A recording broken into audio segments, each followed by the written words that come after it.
સન 1939માં શાસ્ત્રીજી મહારાજના પુનિત કરકમળો દ્વારા પાર્ષદી દીક્ષા ગ્રહણ કર્યા બાદ પૂજ્ય શાંતિ ભગત બોચાસણ, ભાદરણ, અમદાવાદ અને સારંગપુરમાં રોકાતા ગોંડલ પધારેલા. અહીં તેઓના જીવનનો એક મહત્વપૂર્ણ પ્રસંગ સંપન્ન થયો તારીખ 10/1/1940ના રોજ. એ ઐતિહાસિક અવસરનું વર્ણન ચાલો સાંભળીએ પૂજ્ય પ્રમુખ સ્વામી મહારાજના જ શ્રીમુખે. ગોંડલ ગયા ત્યાં સુધી દીક્ષાનું તો નક્કી જ નહોતું ને. મારે દીક્ષા લેવી એવું મને નક્કી નહોતું, એમને નહોતું કંઈ. આ તો સ્વાભાવિક રીતે એમને પેલા અર્જુનદાને વાત કરી કે આને તું સમજાવજે, આપણે સાધુ કરવા છે અને ગોંડલ આવ્યા છે તો ગોંડલ સાધુ થાય તો સારું. એટલે અમે અર્જુનદા રાતના બેઠા. અમે અત્યારે ભોજનશાળા છે ને નદી કિનારે, જૂની છે, નદી કિનારે પેલા મોટો ભંડાર આ બાજુ છે, આ બાજુ સંતની વાપરો છે અને આ વચ્ચે દેખાય બધા સામાન મૂક્યો છે બધે. એ ત્યારે મકાન નહોતું, બગીચો જેવો હતો અને એક ચોકડી હતું નાવા ધોવાની, એટલે મોટી ચોકડી હતી. એટલે પછી અમે રાતના બેઠા, સ્વામીની સેવા કરી હોઈ. પછી અર્જુનદાએ બધી વાત કરી કે સ્વામીની ઈચ્છા છે ને સાધુ થઈ જાય, આ છે ને તે છે. એટલે મેં કહ્યું મને ભણવાનું અંગ્રેજી કહ્યું છે તો ભણીએ પછી વાત થાય.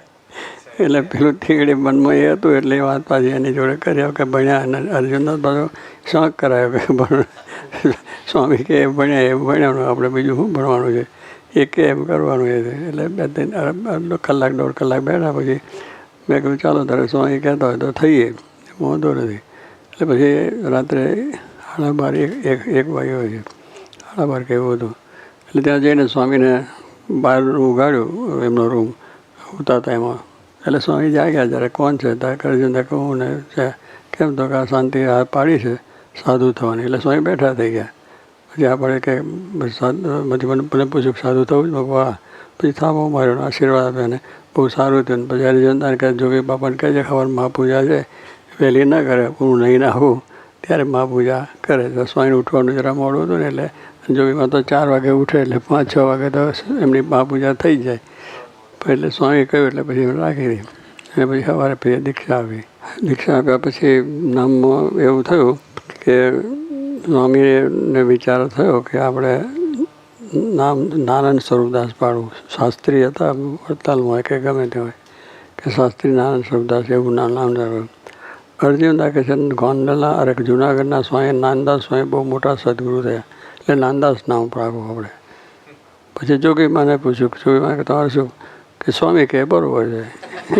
એમને તો સ્વામીને શું કહે તેના ચાંદે ચોંધ. સ્વામીને તો એવું જ જે રાજી થાય એ જ સ્વામીનો રાજીપો એ જ કરે ને એ જ વાત કરે. એટલે પછી સ્વામી કહીને આપણે શાસ્ત્રી નારાયણ સ્વરૂપદાસ છે, શાસ્ત્રી છે ને ભણાવવું છે સંસ્કૃત, એટલે પછી શાસ્ત્રી નામ રાખો, અરે નારાયણ સ્વરૂપદાસ નામ રાખો.